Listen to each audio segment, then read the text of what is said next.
സർക്കാർ ഉദ്യോഗസ്ഥനും health department ഒക്കെ ഇവിടെ എന്ത് മൂഞ്ചാണ്ടിരിക്കണാണ്. അത് ഇവരുടെ കയ്യിൽ നിന്നൊക്കെ കൈക്കൂലി മേടിക്കണോ നിങ്ങള്? ഇങ്ങനെയാണോ വണ്ടി കൊണ്ടുപോകേണ്ടത്?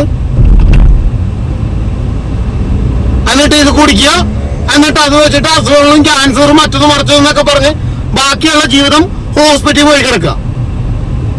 കേരളത്തിലാണ് ഏറ്റവും കൂടുതൽ ക്യാൻസർ രോഗികളുള്ളത്. ചെന്ന് കയറി കഴിഞ്ഞാൽ അവിടെ ഇരിക്കുന്ന മിനറൽ വാട്ടറിന്റെ കുപ്പിയില് ഇത് കുടിക്കാൻ പറ്റുമോ ഇല്ലയോ എന്ന് ലാബിൽ കൊടുത്ത് പരിശോധിച്ചിട്ട് എനിക്ക് കുടിക്കാൻ പറ്റില്ലല്ലോ. ആ, അപ്പൊ അത് പരിശോധിക്കാൻ വേണ്ടിയിട്ടല്ലേ സാറിനെ പോലെയുള്ളവർ അവിടെ നിയമിച്ചിട്ടുള്ളത്. ഹലോ സാറ് നമസ്കാരം. എന്റെ പേര് ബോസ്കോ കളമശ്ശേരി. ഞാൻ വിളിച്ചതേ, കഴിഞ്ഞ ഒരു 2 ആഴ്ചയായിട്ട് കൊച്ചി സിറ്റിയുടെ പല ഭാഗത്തു കൂടിയും കുടിവെള്ളങ്ങൾ മൂടി വെക്കാതെ തുറസായ വെയിൽ കൊണ്ട് വാഹനങ്ങളിൽ കൊണ്ടുപോകുന്നു. എന്ത് നടപടി എടുത്തു എന്നറിയാൻ വേണ്ടിയിട്ടാണ് ഞാൻ വിളിച്ചത്. പരാതി കൊടുത്തിരുന്നോ നേരത്തെ? സാറേ, പരാതി കൊടുക്കണ്ടല്ലോ, കൃത്യമായിട്ട് എല്ലാ വർഷവും സർക്കുലർ ഉള്ളതാണല്ലോ. അതിനകത്ത് ഞാൻ ഇനി പ്രത്യേകിച്ച് ഒരു പരാതി തരേണ്ട ആവശ്യമില്ലല്ലോ, കൃത്യമായിട്ട് ഗവൺമെന്റ് ഉത്തരവുള്ളതല്ലേ. അതിനകത്ത് എന്ത് നടപടി സ്വീകരിച്ചു എന്ന് എനിക്കറിയാൻ വേണ്ടിയിട്ടാണ്. കാരണം ഹോസ്പിറ്റലുകളെ സഹായിക്കാനാണോ അതോ കുപ്പിവെള്ള കമ്പനികളെ സഹായിക്കാനാണോ എന്തിനാണെന്ന് എനിക്കറിയണമല്ലോ. കാരണം ഈ ഉൾപ്പെടെ ഞാൻ പുറത്തിറങ്ങിയാൽ കുടിക്കുന്ന വെള്ളം ഇത് തന്നെയല്ലേ. ഹലോ. അതുകൊണ്ടാണ് ഞാൻ ചോദിച്ചത്. ഈ വാഹനം ഇങ്ങനെ നിരന്തരം പോകുന്നു. ഓരോ ദിവസത്തെ വീഡിയോസ് എൻ്റെ കയ്യിൽ ഇരിപ്പുണ്ട്. റോഡിലൂടെ പോകുന്നത് ഒരു കെട്ടിയടച്ച വാഹനത്തിൽ വേണോ എങ്ങനെ വേണം എന്നുള്ളതിന് ഇപ്പോഴും മാധ്യമങ്ങൾക്ക് ഞാൻ ഫോട്ടോ ഉൾപ്പെടെ കൊടുത്തു കഴിഞ്ഞപ്പോൾ അവർ പറയുന്നത് ഞങ്ങളങ്ങനെ ഒരു സർക്കുലർ പോലും കണ്ടിട്ടില്ല എന്നാണ് പറയുന്നത്. മാധ്യമങ്ങളാ? ഇങ്ങനെ ഒരു ഉത്തരവുണ്ടെന്ന് പറയുന്നു. അതിന് വ്യക്തമായ ഒരു സാധനം ഉണ്ടെങ്കിൽ കൊണ്ടുവരാൻ പറയുന്നു.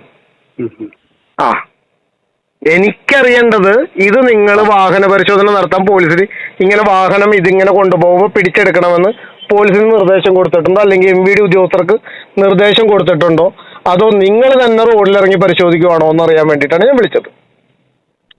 നമ്മൾ പരിശോധന നടത്തിയിട്ടുണ്ട്. എത്ര എണ്ണം പിടിച്ചിട്ടുണ്ട്? 2025 കേസാണ് ഞാൻ ചോദിക്കുന്നത്. ഈ വർഷം പിടിച്ചിട്ടുണ്ട്.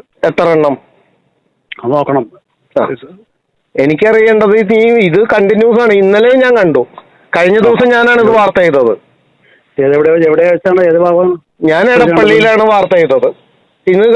അത് കഴിഞ്ഞ് 2 ദിവസം കഴിഞ്ഞപ്പോ എടപ്പള്ളി, കളമശ്ശേരി ഇതെല്ലായിടത്തും ഉണ്ട്. അതുകൊണ്ടാണ് ഞാൻ ചോദിച്ചത്. ഇതിങ്ങനെ കൊണ്ടുപോയി കഴിഞ്ഞാൽ ജനങ്ങൾക്ക് ഉണ്ടാവുന്ന ബുദ്ധിമുട്ട് എന്താണെന്ന് സാറിന് പറയാൻ എനിക്കും അറിയാം, ആരോഗ്യ മേഖലയായിട്ട് നിൽക്കുന്ന എല്ലാവർക്കും അറിയാം. ഇത് ഈ വെള്ളം ക്വാളിറ്റി പരിശോധിച്ചിട്ടല്ലല്ലോ കുടിക്കാൻ എടുക്കണത്. ഇപ്പം ഞാനൊരു സർക്കാർ ഓഫീസിലോ അല്ലെങ്കിൽ വേറെ എവിടെയെങ്കിലും ഞാൻ ചെന്ന് കയറി കഴിഞ്ഞാൽ അവിടെ ഇരിക്കുന്ന മിനറൽ വാട്ടറിന്റെ കുപ്പിയിൽ ഇത് കുടിക്കാൻ പറ്റുമോ ഇല്ലയോ എന്ന് ലാബിൽ കൊടുത്ത് പരിശോധിച്ചിട്ട് എനിക്ക് കുടിക്കാൻ പറ്റില്ലല്ലോ. അപ്പൊ അത് പരിശോധിക്കാൻ വേണ്ടിയിട്ടല്ലേ സാറിനെ പോലെയുള്ളവർ അവിടെ നിയമിച്ചിട്ടുള്ളത്. അപ്പൊ ബന്ധപ്പെട്ട അതോറിറ്റിക്ക് അത് നിർദ്ദേശം കൊടുത്ത് പിടിച്ചെടുക്കാൻ പറയണ്ടേ? നമ്മൾക്കും പരിശോധിക്കാം, ഞങ്ങൾ പരിശോധിക്കുന്നുണ്ട്. പരിശോധിച്ചിട്ട് ഇപ്പോഴും വാഹനങ്ങൾ അങ്ങനെ തന്നെയല്ലേ പോകുന്നത്? അതാണല്ലോ എന്റെ പരാതി.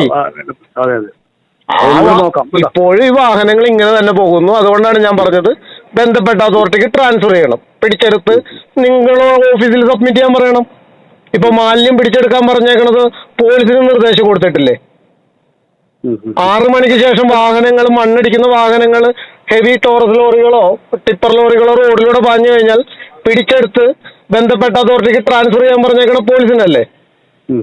എന്ന് പറഞ്ഞ പോലെ നിങ്ങൾ ആ ഉത്തരവ് അങ്ങോട്ട് ഫോർവേഡ് ചെയ്ത് കഴിഞ്ഞാൽ ഇതേപോലെ റോഡിൽ പോകില്ലല്ലോ. അതിന് നടപടി എടുത്താ പോരെ? അത് ചെയ്യണം, അടിയന്തരമാണ്. കാരണം അല്ലെങ്കിൽ ഞാൻ ഉൾപ്പെടെയുള്ളവൻ, ഞാൻ അധ്വാനിക്കുന്ന യൗവനകാലത്ത് അധ്വാനിക്കുന്ന പണം കുറച്ചു കാലം കഴിയുമ്പോൾ ഞാൻ ഹോസ്പിറ്റലിൽ കൊടുത്ത് തീർക്കാനേ ഉണ്ടാവുള്ളൂ. അതെന്റെ മാത്രമല്ല, കേരളത്തിലെ ഓരോ മലയാളികളുടെയും. അതില്ലാതിരിക്കാൻ വേണ്ടിയിട്ടാണ് സാറിനെ പോലെയുള്ള ഉദ്യോഗസ്ഥരെ ചുമതല തന്നെ ഏൽപ്പിക്കുന്നത്. ആ ജോലി കൃത്യമായിട്ട് ചെയ്യണം. ശരി.